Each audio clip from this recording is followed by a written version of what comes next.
सो इधर हम देख सकते हैं कि लेटेंट हीट वो हीट है, it is the heat used up to change state from solid to liquid और liquid to vapour at their normal melting point और बॉइलिंग पॉइंट। देखो क्यों हम नहीं बोल रहे हम ऐसे क्यों नहीं बोल रहे कि लिक्विड टू सॉलिड, क्योंकि इस केस में क्या है, इस केस में हमें हीट सप्लाई नहीं करनी है। इस केस में क्या हो रहा है, लिक्विड से सॉलिड और ज़्यादा हीट कम हो रही है, तो हीट सप्लाई नहीं करनी है, तो ये लेटेंट हीट नहीं है। तो make sure you know solid to liquid melting में हीट टेम्परेचर बढ़ रहा है, तो इसमें मॉलिक्यूल्स दूर जा रहे हैं, लिक्विड सॉलिड से लिक्विड में मॉलिक्यूल्स दूर जा रहे हैं, टेम्परेचर बढ़ रहा है, तो इसमें हीट सप्लाई कर रहे हैं। Liquid to vapour again temperature बढ़ रहा है, तो इन दोनों केसेस में ही लेटेंट हीट होती है, ठीक है। वेपर टू लिक्विड नहीं होगी तुम्हारी। At the normal melting point और boiling point is called latent heat, it is hidden from temperature. Latent heat इसलिए बोलती है क्योंकि टेम्परेचर से, थर्मामीटर से हिडन होती है, ठीक है। सॉलिड टू लिक्विड मतलब हीट हम दे रहे हैं पर वो हीट टेम्परेचर में नहीं दिख रही, थर्मामीटर में नहीं दिख रही, ऐसी चीज़ है। Latent heat is the amount of heat per unit mass transfer during change of state of substance is called latent heat, ठीक है। Amount of heat per unit mass transfer during change of state of substance, ठीक है। Per unit mass amount of heat change of state के दौरान transfer हो रही, that is latent heat. Joules per KG is the unit, joules per KG, ठीक है। Per unit mass, remember since it is joules per kg, it's per unit mass, this you have to remember, ठीक है। So for 1 unit mass of a substance latent heat is L, so for m it will be ml, ठीक है। इतना simple है। अगर 1 mass of substance तुम लो तो उसके लिए लेटेंट हीट हो गई L, अगर तुम m मास ऑफ सब्सटेंस लो उसके लिए लेटेंट हीट हो गई m इंटू L, ठीक है। तो Q इक्वल्स ml, इतना ज़्यादा सिंपल इस चैप्टर में सारे फार्मूला है। तुम्हारे हर एक्सपेंशन के फार्मूलाज बहुत ईजी हैं, तुम्हारी हर एक जो हीट कैपेसिटी है उसके फार्मूलाज इतने ईजी हैं, तुम्हारी लेटेंट हीट का फार्मूला इतना ईजी है। It's basically joules per KG, ठीक है। तो तुम्हें हीट अपॉन मास तुम्हारा L होता है, तो हीट जो है वो ml हो गया, लेटेंट हीट हो गया Q अपॉन m, ठीक है। That simple. Now latent heat of fusion is latent heat for a solid liquid state change is called LF, latent heat of fusion. Latent heat of fusion is always about melting, so for solid liquid state change it is called LF और latent heat of fusion. Boiling point changes with change in pressure, ठीक है। This you remember कि that's why pressure cooker cooks things faster as we can go above 100 degree Celsius. 1 calorie is equal to 4.18 joule, एक extra piece of information लिख दी मैंने। पर pressure के साथ जो है बॉइलिंग पॉइंट चेंज होता है, ठीक है। जैसे जैसे हम प्रेशर इंक्रीज़ करते हैं डिक्रीज़ करते हैं तो वैसे चेंज होता है, ठीक है। Boiling point changes with change in pressure, okay. That's why pressure cooker cooks things faster as we can go above 100 degree Celsius. देखो, ठीक है। प्रेशर कुकर इसलिए हम यूज़ करते हैं क्योंकि प्रेशर चेंज करके बॉइलिंग पॉइंट बढ़ा देता है या कम कर देता है वेट। आई टेल यू, आजा तू बंजाने पिया।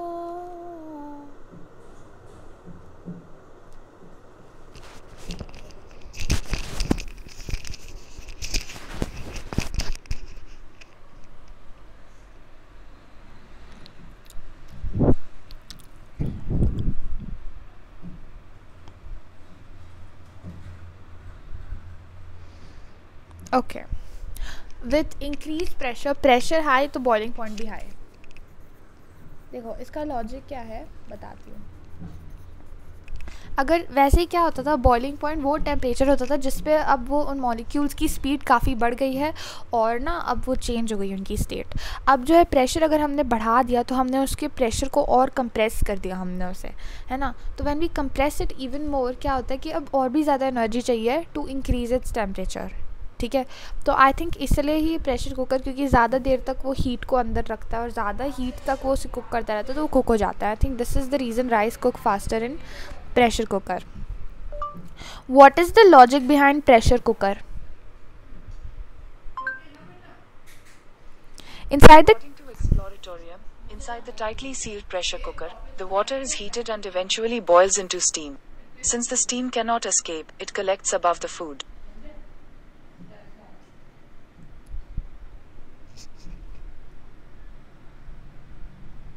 देखो बेसिकली वो क्या करता है, वो प्रेशर को इंक्रीज कर देता है।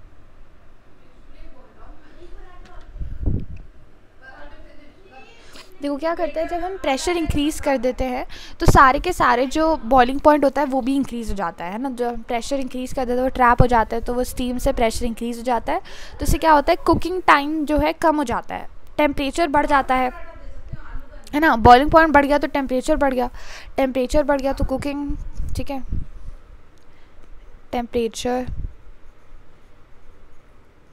इक्वल्स कुकिंग टाइम कम हो गया, ठीक है। बॉइलिंग पॉइंट बढ़ गया तो टेम्परेचर भी अब राइज हो गया, इससे क्या हो गया कि तुम्हारा कुकिंग टाइम कम हो गया, और इस तरीके से हो गया। तभी pressure cookers cook so fast due to the trap steam, and तभी हम सीटी बजने का वेट करते हैं, ये सब वेट करते हैं, क्योंकि प्रेशर कुकर में प्रेशर के बेसिस पे ही सब कुछ होता है। नाउ तभी उसकी जो हीट होती है वो बहुत गर्म होती है, मोर देन 100 डिग्री सेल्सियस पे उसकी हीट निकलती है, इसलिए उससे जल गए ना तो हमेशा के लिए जल गए, सोचो। Now, latent heat of vaporization. The latent heat for a liquid gas state change is called LV. मतलब liquid to gas change state change जो होता है, मतलब liquid से जब तुम gas पे change कर रहे हो, vapor में convert कर रहे हो, तो उसको हम बोलते हैं LV, latent heat of vaporization. Fusion was about melting, vaporization is about vaporization या फिर heating, as usual. Okay, look at this graph here. Wait, इस ग्राफ को देखो, ये ग्राफ मैंने इसी चीज़ का बनाया। तो इधर जो है एक्स एक्सिस पे तुम्हारा, वाई एक्सिस पे तुम्हारा टेम्परेचर है, एक्स एक्सिस पे हीट है, ठीक है। ये -12 डिग्री सेल्सियस दे रखा है, ये 0 डिग्री सेल्सियस, ये 100 डिग्री सेल्सियस रेफरेंस पॉइंट्स है टेम्परेचर के। अब -12 पे तुमने हीटिंग शुरू की, ठीक है, तो क्या हुआ कि -12 से 0 में क्या हुआ कि हीट इंक्रीज़ हुई, लीनियरली इंक्रीज़ हुई। जैसे जैसे टेम्परेचर इंक्रीज़ हुआ वैसे वैसे हीट इंक्रीज़ हुई, जैसे जैसे हमने हीट सप्लाई की वैसे वैसे टेम्परेचर भी इंक्रीज़ हुआ, -12 से 0 डिग्री सेल्सियस पे पहुंचा। अब 0 से क्या हुआ कि फेज चेंज शुरू हुआ, ये एक्स है, ठीक है, इसको हमने एक्स बोल दिया, क्योंकि अब मेल्टिंग जो हो रही है उसमें क्या है कि हीट सप्लाई हो रही है बट टेम्परेचर कांस्टेंट है, तो हम बस हीट बढ़ रही है बट टेम्परेचर उसी पे रुका हुआ है, कांस्टेंट है। तो ये 0 डिग्री सेल्सियस वाला टेम्परेचर, क्योंकि यहाँ पे लेटेंट हीट ऑफ फ्यूजन हो रही है, ये थर्मामीटर से हिडन टेम्परेचर है, तो जो है हीट इंक्रीज हो रही है पर वो सारी की सारी स्टेट चेंज में यूज़ हो रही है, तो कॉन्स्टेंट टेम्परेचर चल रहा है। अब क्या हुआ, 0 से 100 डिग्री सेल्सियस पे हमने फिर से टेम्परेचर को राइज़ किया, हमने फिर से इंक्रीज़ किया इसको, है ना, फिर से अब हीट इंक्रीज़ की तो टेम्परेचर इंक्रीज़ हुआ। उसके बाद क्या है, फिर से कांस्टेंट यहाँ पे इस तरीके से आ गया, कांस्टेंट, बिकॉज क्या हो रहा है कि यहाँ पे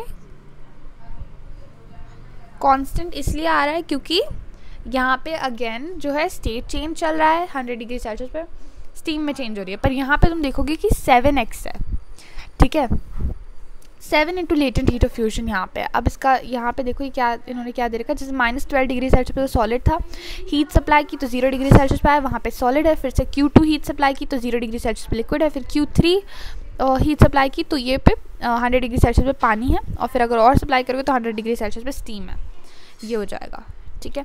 अब specific heat of ice is 2060 joules per kg per kelvin, इतनी ज़्यादा उसकी स्पेसिफिक हीट है, ठीक है। और वाटर की है 4186 joules per kg per kelvin, double of ice, मतलब पानी की जो स्पेसिफिक हीट है, the amount of heat required to raise the temperature of unit mass of a substance by unity is double, मतलब amount of heat required for water is double the amount for ice, and slope of ice is more, ठीक है। तो जो slope of ice है वो ज़्यादा है, क्योंकि यहाँ पे हीट टू टेम्परेचर ज़्यादा है, ठीक है, ईजिली, मतलब जल्दी हीट हो जाता है, तो स्लोप ऑफ आइस जो है ज़्यादा है, यहाँ पे टेम्परेचर डिवाइड बाय हीट जो भी कर लो ज़्यादा है, क्योंकि यहाँ पे जल्दी हीट हो जाता है, ठीक है। Hand slope of ice is more and slope of water is lesser, और वाटर का स्लोप जो है कंपैरेटिवली लेसर है, बिकॉज इसको जो है थोड़ी सी हीट में, मतलब इतनी हीट राइज में बस इतना सा टेम्परेचर, यहाँ पे इतने हीट राइज में इतना टेम्परेचर, इतनी हीट राइज में इतना टेम्परेचर, यहाँ पे इतनी हीट राइज में इतनी हीट राइज में इतना सा टेम्परेचर, इतनी हीट राइज में इतना सा। तो इसमें क्यों है, क्योंकि ज़्यादा हीट सप्लाई करोगे, मतलब इतनी ज़्यादा हीट सप्लाई करने में भी बस इतना, और यहाँ पे इतनी सी हीट सप्लाई करने में भी इतना डिफरेंस आ जाता है। तो बेसिकली स्लोप आइस का ज़्यादा है, ठीक है, ये तुम देख लो, क्योंकि आइस में जो है कम हीट सप्लाई करने से ही ज़्यादा टेम्परेचर राइज आ जाता है, पर वाटर में ज़्यादा हीट सप्लाई करने से भी कम टेम्परेचर राइज आता है, तो स्लोप का डिफरेंस ऐसे है, और ठीक है। और ये x है तो ये 7x है, क्योंकि ये लेटेंट हीट ऑफ फ्यूजन के 7 टाइम्स है लेटेंट हीट ऑफ वेपराइजेशन। इसका रीज़न मैं तुम्हारी बुक में ज़रा देखती हूँ एक बार, अगर कहीं दे रखा है तो। NCERT में फैक्ट्स बहुत सारे दे रखे हैं इधर उधर, ठीक है।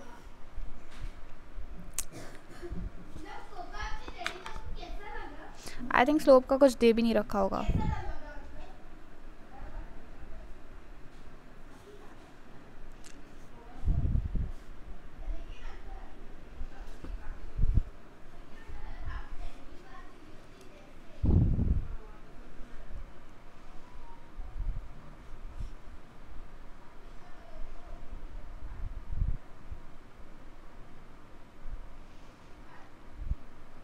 आजा तू पिया,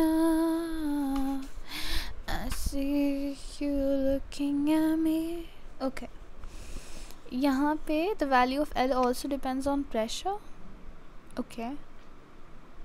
The value of L, which is actually your latent heat, also depends on pressure. Right. Boiling point increases with increased pressure.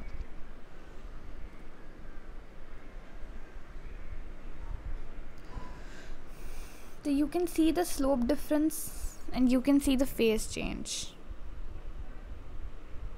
ठीक है, पूरा ग्राफ देख सकते हो. Slopes of phase lines are not all the same, which indicates that specific heats of various states are not equal. For water, the latent heat of fusion and vaporization are, fusion की heat तो है 3.33 into 10⁵ और vaporisation की है 22.6 into 10⁵. That is 3.3 से 22.6 पे चली गई है, तो 3 से 7 टाइम्स ज़्यादा हो गई है. तो 1 kg ice at 0 degree Celsius, no of amount of heat is required to melt 1 kg. मतलब मेल्ट करने में जो हीट चाहिए और स्टीम बनाने में जो हीट चाहिए, ज़मीन आसमान का अंतर है. ठीक है, ठीक है, क्योंकि जो स्टीम ने जो हमने अंदर जो लेटेंट हीट, जो छुपी हुई हीट है, जो कि हमारे थर्मामीटर पे नहीं आई है, वो कहीं ज़्यादा है कंपेयर टू आइस. तभी जो है यही बात है. तो बॉइलिंग वाटर और स्टीम में इतना ज़्यादा डिफरेंस आता है. ठीक है.